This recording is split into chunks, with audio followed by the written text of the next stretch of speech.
This meeting is being recorded. All right, so there's a confirmation stuff about that. So Purnima, would you like to give your answer to this question? Yes, so I came into college immediately knowing I wanted to do a degree in clinical psychology. And I wanted to do that because a clinical psychology degree powers both the research degree and the clinical aspects of it. And I found out that in order to do a research degree, you need research experience. So I was part of this organization on campus called PsyChi, which is the Psychology Honor Society. And I had a mentor as part of that. And he pretty much introduced me on how to find these research opportunities.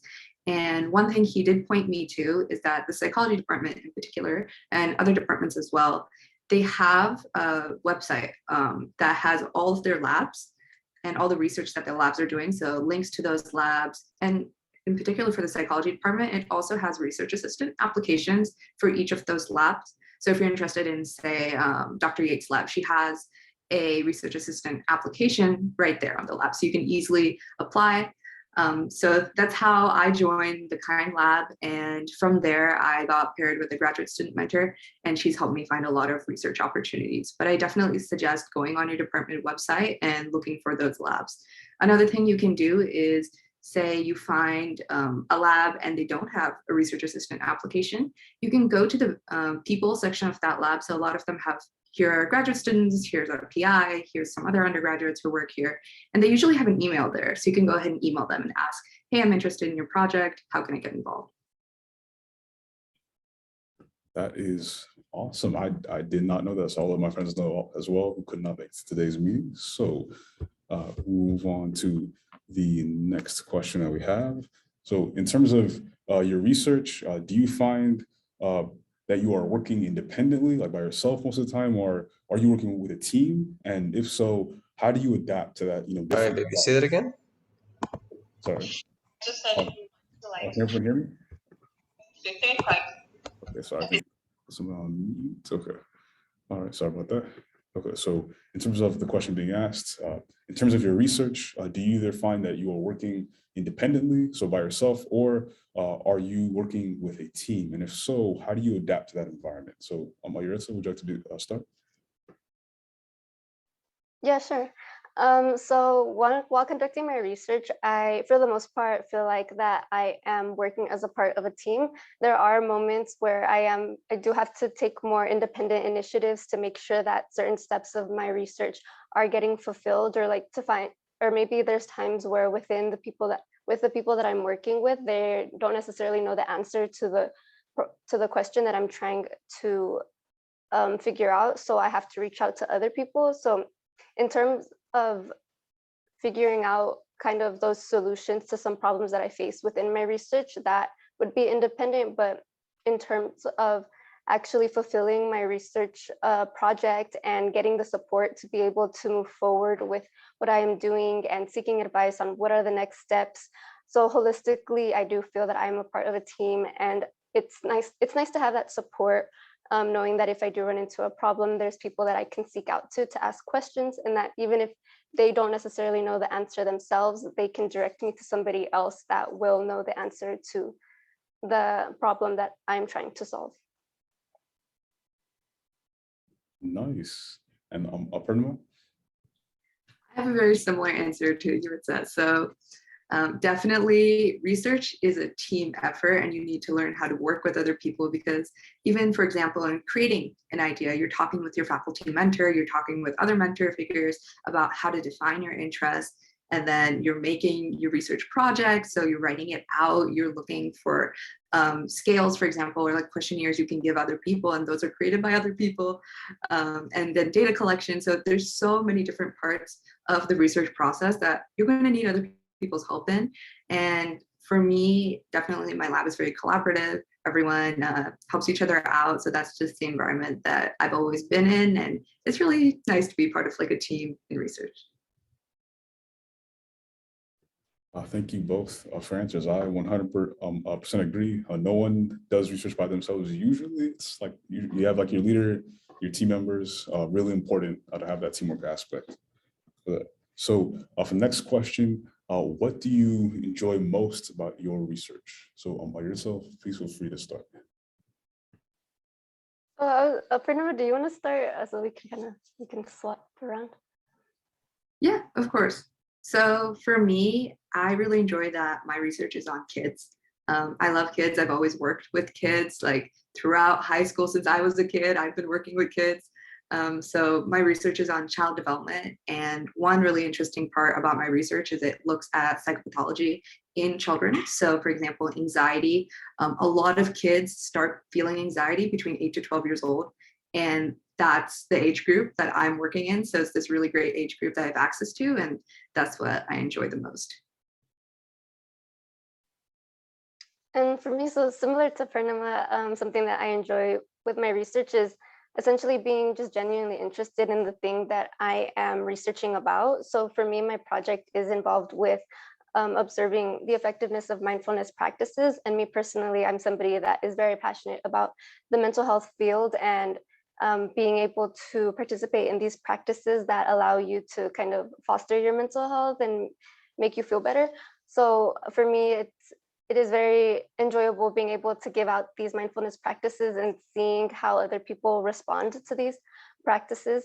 And then in addition, I enjoy being able to constantly like learn new things. So that's something about research is that it's constantly a learning process, which is something that I've realized. Like you'll be faced with one challenge, you'll figure that out, feel fulfilled for a little bit until you're faced with the next wave of problems. But along with the challenge of having to figure out how to find a solution to those problems, it's also the fulfillment of being able to learn new things. And so that's something that I enjoy, just kind of figuring out what else is there to learn. And I very much so am barely getting started into the research field. So it makes me excited for the things that I will continue to learn within the future. That is awesome. Thank you both for the very insightful answer. And that's a nice transition into our next question. Are there any challenges that you face in your research? And if so, what are they?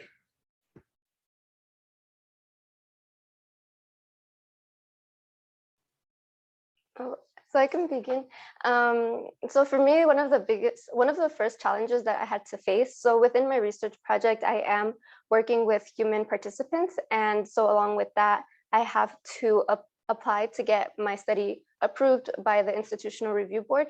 And going through that process was very challenging for me. So when you fill out that application to get accepted by the IRB, they essentially ask very detailed questions about your research, figuring out kind of what the motives behind your research are to make sure that it is ethical for the people that will be participants within this study.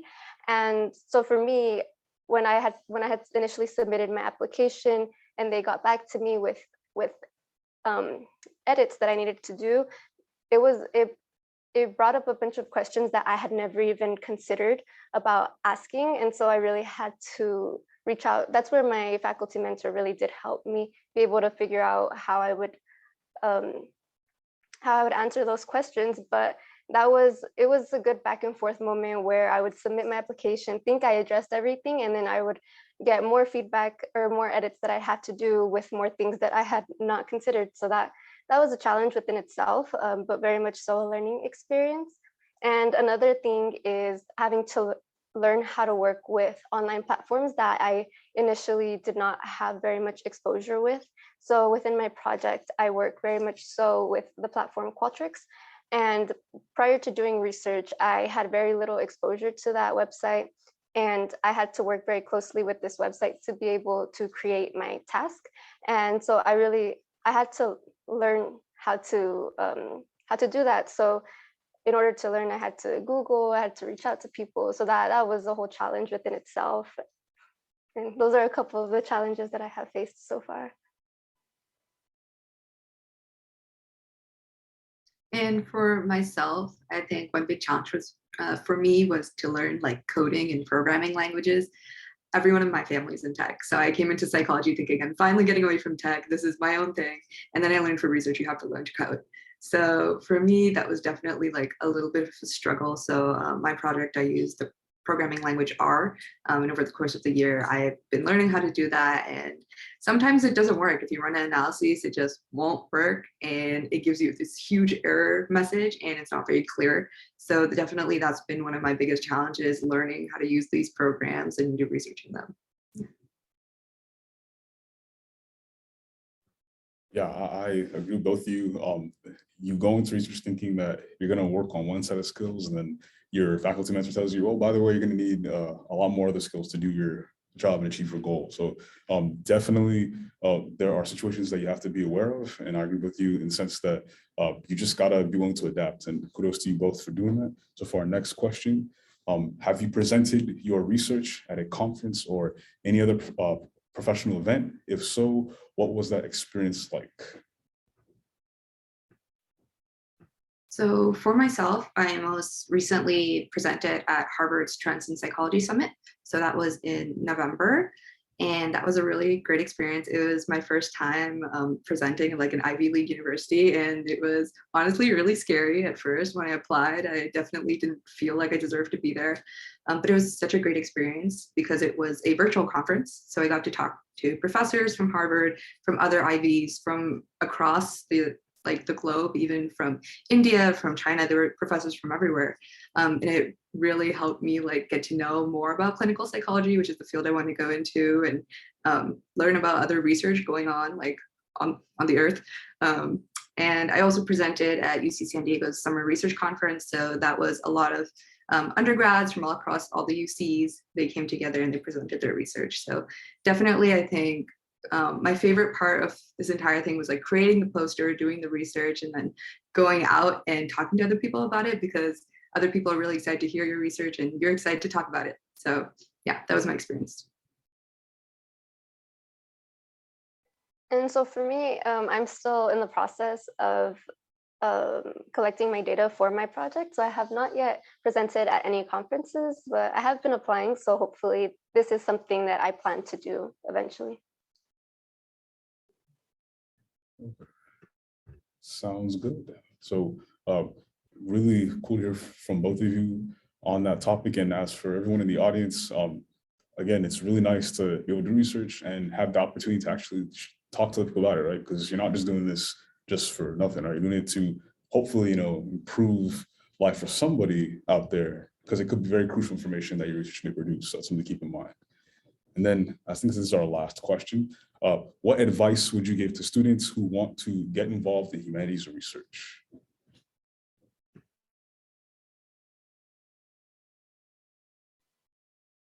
So for this one, I would give a lot of advice.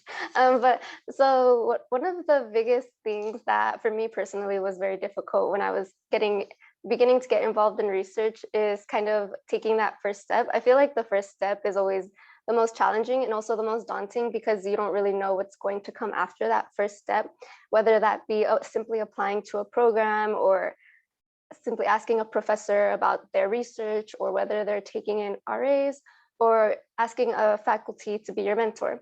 So for me, when I was applying to the Chancellor Research Fellowship, or when I was considering applying, I had actually known about this program since like my second year, and I didn't apply that year because I was so intimidated to ask a faculty mentor or faculty member to be my mentor.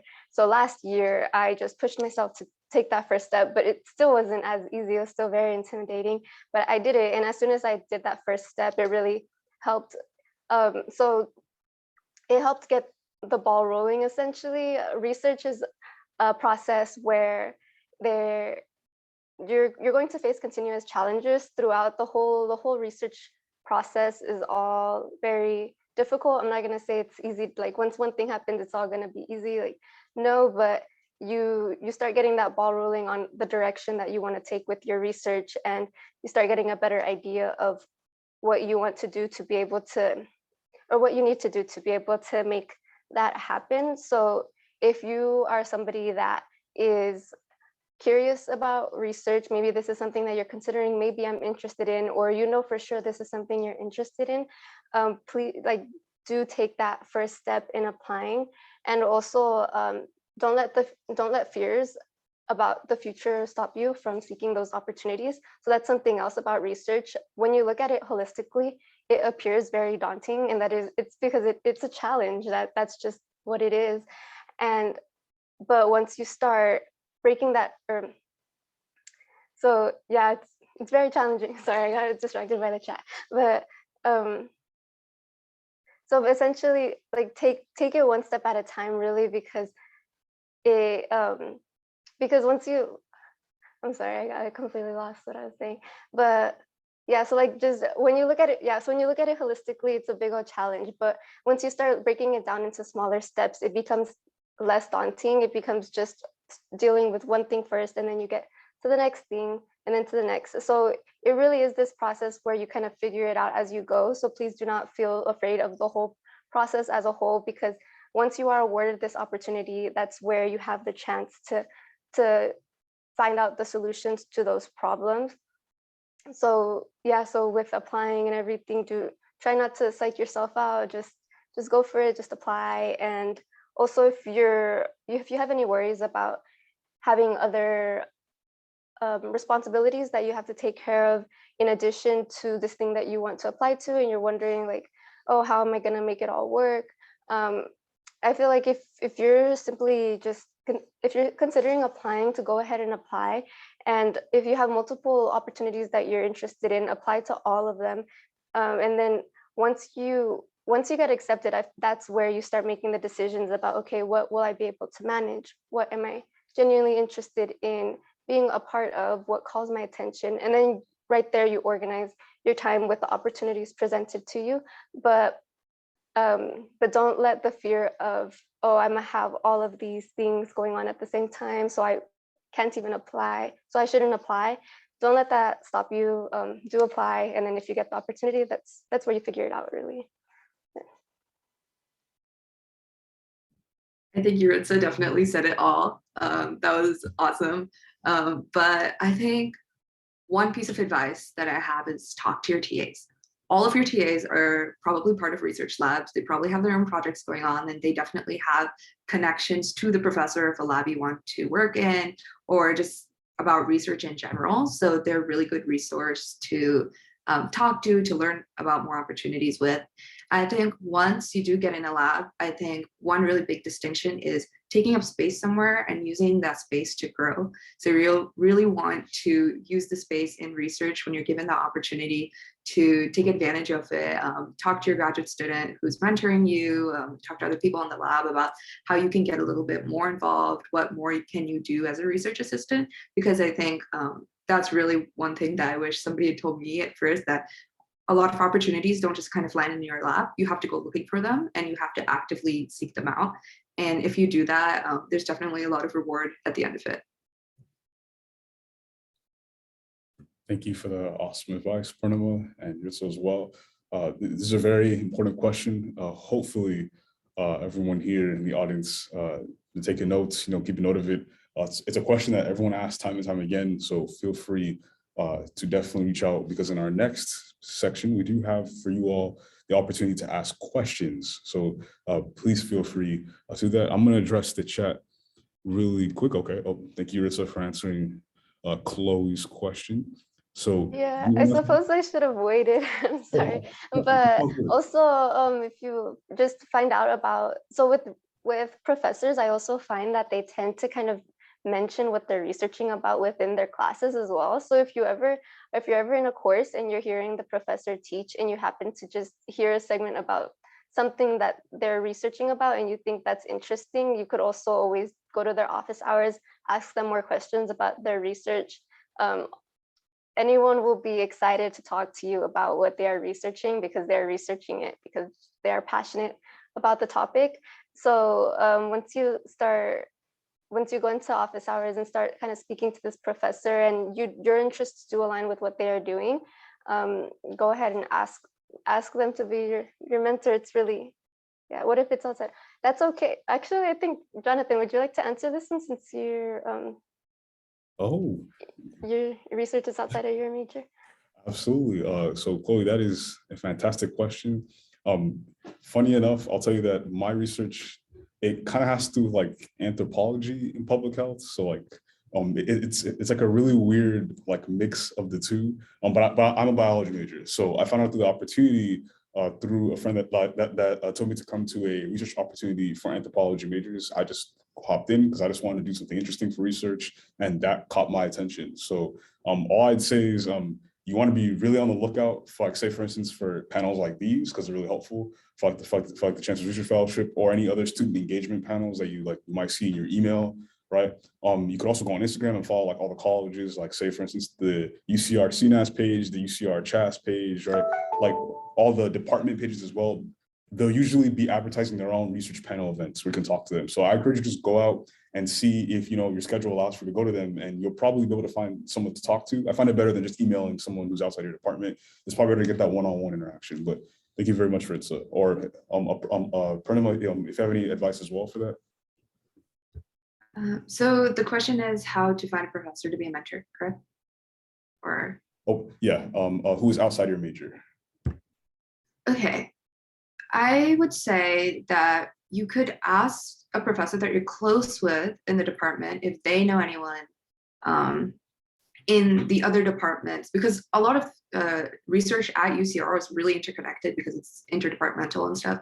So one professor, even if it's, say, you're in sociology, they might know professors who are in anthropology that you can even ask them, hey, could you put in a good word for me if they're your friend, or could you let me know what their working style is?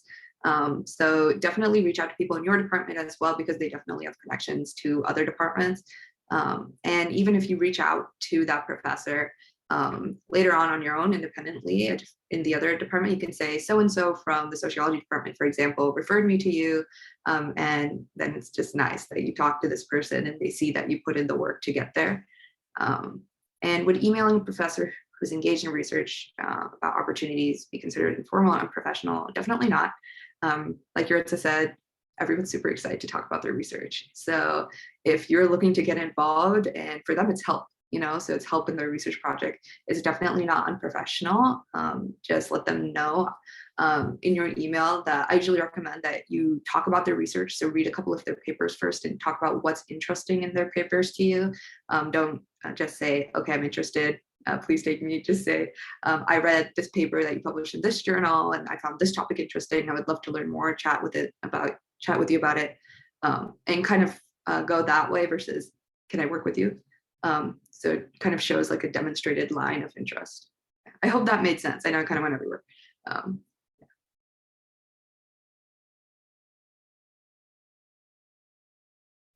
right, yeah, but I think that made sense. Thank you very much for your input. And then Diego, I see you raise your hand. Feel free to ask your question. Hello. So my question is, so I'm just getting started in doing independent research, in the process of creating an R course, and I've been having to do my own independent research for that. So it's a little bit different, I think, from the research that y'all have kind of been conducting, and it's more within just the school, and just like the structure of it is different. I think mine's a lot more independent.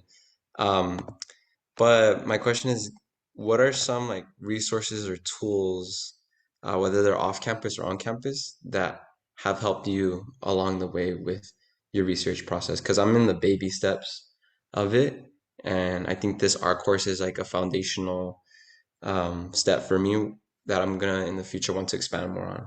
But yeah, just resources or tools, I think, is my question.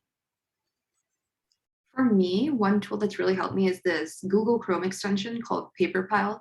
So when you're doing research and say you find like a paper on a random journal, you can press that extension button and it'll save the citation for you in your form of like APA, MLA, Chicago.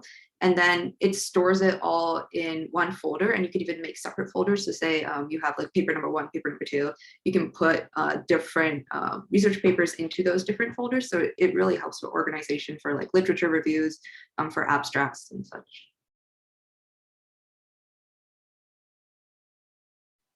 Yeah, that sounds like a great tool. I'm gonna need to look into that. Another tool that I've heard about too is Zotero. So I haven't, I only have a brief introduction into it, but some people have, I've heard that it's been very helpful for some people. It's also a similar process to where you're reading a paper and then you can click, or it's also an extension, I think, as well. So you just click on it and it saves your paper, essentially.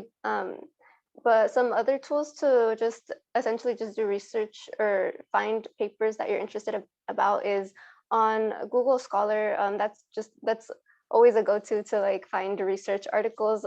Definitely make sure you use the side tools where it says like the most recent papers of this time, or like just trying different keywords, or even using the databases that are offered by the UCR library. I've found those very helpful for psychology specifically. There's one called PsycInfo, and that one I find very helpful in finding articles that are relevant to the topic that I'm interested in. So maybe there will likely be an extension that is probably more fit for the topic that you're researching about.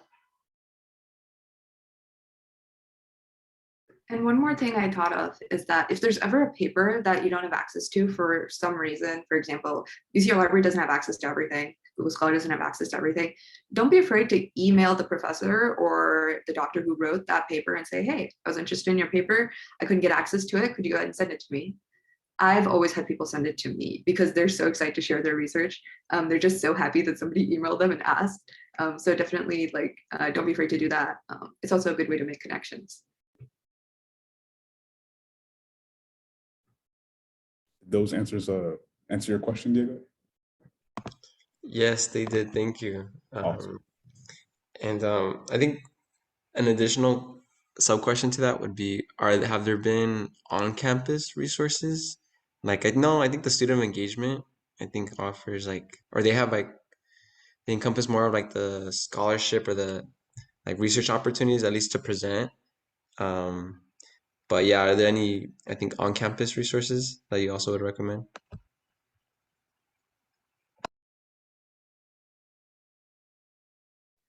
In terms of writing, so research writing, so I unfortunately don't have a lot of resources in mind for how to create a proposal and things like that, which could be for an art course. But in terms of writing for that proposal, the Academic Resource Center, I believe her name is Jennifer Katzbicki. I don't know your Jonathan, if you Kavinsky, I think. Jennifer Kavinsky. Yeah. She specializes in research writing. So if you ever have if you want help from her, even in terms of if you're applying to an award like the fellowship or for art courses, she knows, okay, so this is what you're looking for. She can help edit. She's a really good resource for that. Yeah, I would second that. Sorry, Jonathan. I would second that. I've definitely had appointments with her, and she's very helpful, very friendly as well. So that's definitely a resource to take advantage of. Yeah, I 100% agree. I think one thing that you should keep in mind, Diego, for on-campus is that it really depends on what your research is on. So I know you have that art course. It really depends on what subject you're trying to do, because it really varies. Say for instance, if you're in humanities or in the sciences, what tool you might use on campus, works better for what you're trying to do, right? So I think the biggest thing on campus is just the people. You have Purnima, you have Ritza, you have me, all the other chancellor's research fellows, right? If I were you, just take a look and email whoever's closest to what you do for your research and ask them, personally, hey, what worked out for you on campus? They'll probably give you a better idea, right? If it's more aligned with research. So hopefully that makes sense. Yes, it definitely does. And I've noticed that collaborating with those that have done research along the lines of what I'm interested in has really, really helped me. But I'll definitely check out the ARC and reach out to Jennifer, because there are components that I could still strengthen. So thank you. You're very welcome. And then let's see. So Yuritsa Purnima, would you like to answer Christian's question in the chat?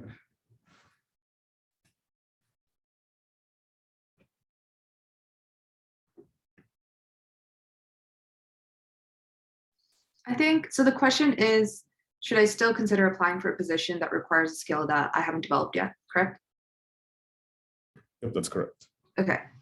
So I think even if you don't get the position, it's great to get experience to apply for it, because you're never going to get an answer yes or no if you don't shoot your shot, So I definitely suggest that in your application, you can include that I've had similar experience. If you've had any sort of, for example, with coding, if you've had any like statistical experience or math experience, because it kind of goes into coding. I've had experience with these fields that's similar. And I'm not too familiar on coding, for example, but I would love to learn, and this would be a great opportunity. And I learn very quickly. For example, you can say those things, and it's worth a shot. So that's my opinion. Yeah, I definitely agree. And then also in addition, sometimes people that are hiring weigh a person's interest higher than how an applicant looks on paper. So I have heard that some people, like a person can have all the skills that they're looking for, but if they don't have that genuine passion or drive towards wanting to complete or have the position, satisfy like what the position is asking for, then that will take a toll on their consideration if they want that person to be working with them. So definitely, if this is something that you're really passionate about and want to seek, I definitely do encourage you to still apply. And then if you get accepted, then or get an interview, then they will likely be looking for that genuine interest within you and would likely be willing to help you learn the skills that you do need within that job. Yeah. And they'd probably be happy to work with you as well. Excellent responses, Yuritsa and Purnima. I really appreciate you answering Christian's question. So hopefully, Christian, you got all of that. And does anyone else have any other questions by any chance?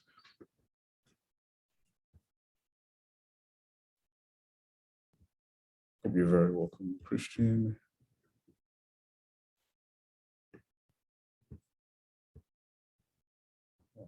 Well, feel free. We do have, I think, till about 9 more minutes. So if you have any thoughts, we're here as well. I understand it takes a little bit of time to think about all the information.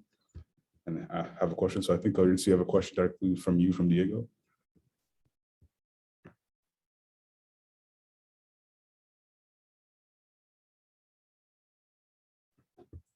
Thank you for answering that. It's all right. Well, if not, I think what I'll do now is I will, let's see. Oh, okay. So Chloe's asking will there be any Chancellor's Research Fellowship application workshops soon? I am not aware of any, but Yutsa and Purnima, do you have an idea? I believe they're done for the year. So the next workshops will be for the next application cycle. Okay, gotcha. So Chloe, I believe I was in your situation this time last year. I would reach out to Gladys, so like she's the supervisor for this fellowship. So I can get you Gladys's email if you aren't still interested, because it is helpful to go to those workshops. It makes you eligible for the Chancellor's Research Fellowship, but life happens that your schedule might not line up with like when they're actually doing it. So I encourage you to reach out and I will get you that email. But anyone else have any other questions? So I'll get that email now. I think I have one more, and I did come in a bit late, so you all might have shared about it already. But why should folks why is research important, and like why should folks be interested in conducting research or getting into it? Yeah, like I know like if you have a calling, right, you're gonna want to go towards it. But like why should people care about research? Oh yeah, absolutely. That's a fantastic question, by the way. So maybe Ritz and Purnima, feel free, either one of you, to answer that. No, that's a good question. And every time we do a research presentation at the end, we have this talk, right? So why should you care about this? Why is this result meaningful? And I think every different field has something different. So for medicine, it's the advancement of helping others with, pharmaceutical things or bodily things. But overall, I think research is just like the advancement of science, right? So learning more about humanity, learning more about the earth, learning more about nature, things in general, and using that research, a lot of it goes into, for example, technology, like computers or phones, or even like therapies in terms of psychology and medicine and such. So I think people should care just because it helps all of these things propel forward. It helps us combat certain issues that are going to come our way, especially with global warming and such. But yeah, that's kind of my very general spiel of why people should care about research. Yuritsa, do you have anything to add? Yeah, I would agree. I believe that research is important because it provides a solid, it provides evidence towards something. Like it gives you the ability to be able to say that this one thing that I observed is backed up by science, and just being able to have that background to be able to back up your point. I feel like it's so reassuring to be able to know about this thing that you're curious about, and then you conduct that research and to be able to find that finding. And then as Purnima was saying, that like there's a lot of the knowledge that we learn today within our classes, they were discovered by research experiments, or multiple people doing the same research experiment, finding a consistent finding. So it's the way that a lot of foundations have been put down in the past, and it creates an outlet to be able to continue putting those foundations in the future. There's so many fields that are still developing that don't currently have solid foundations. So if there's something that you're passionate about, and maybe right now there's not so much of a solid foundation, you could be the one to in the future create that solid foundation. So it's definitely, I find research as being something that's very comforting, just knowing that you can trust in a piece of information, knowing that it has been tested in this very precise way and careful way, and seeing that it has gotten results through research. Yeah.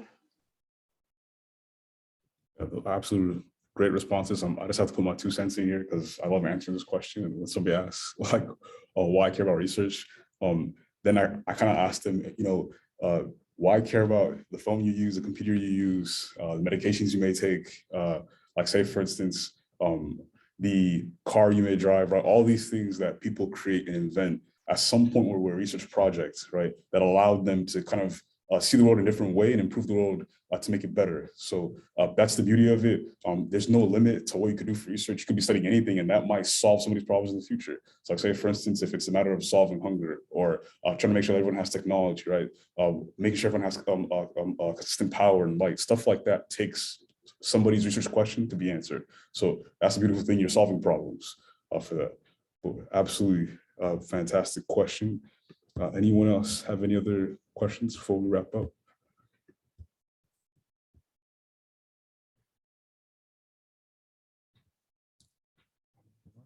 Well, if not, I'm gonna end this recording real quickly.